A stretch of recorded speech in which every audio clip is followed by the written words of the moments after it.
乡亲大家平安，今仔日是新历的3月初5，旧历的2月12，礼拜四。后来今仔日是24节开的庚日，这代表要开始转为温暖的天气咯。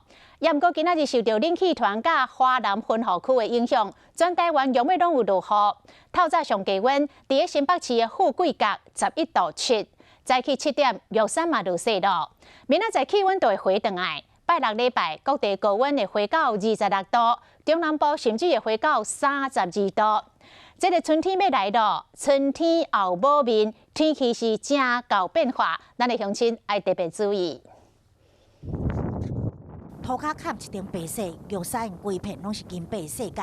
受到冷气团甲华南水汽影响，玉山透早7点落雪，落40分钟了后，这积雪是1公分高。天气冷，平地嘛感受得到。今仔日透早上低温是伫新北市富贵角11度7。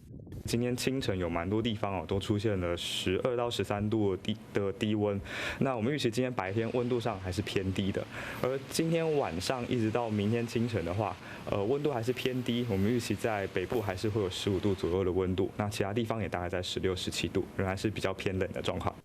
今仔日嘛，拄好是24节气的庚日，代表春天来啊，春雷会响起。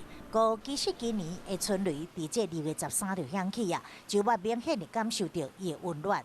那到了礼拜5、礼拜6这2天水汽减少哦，所以除了在东半部地区跟西半部的山区会有一些降雨的现象以外，其他地方呢天气上都是比较温暖，而且是比较稳定的天气哦。拜六中南部高温有机会来到25到32度，春天的天气变化大，会当讲一天就变化，连咪寒连咪热，一定要注意上新的天气资讯。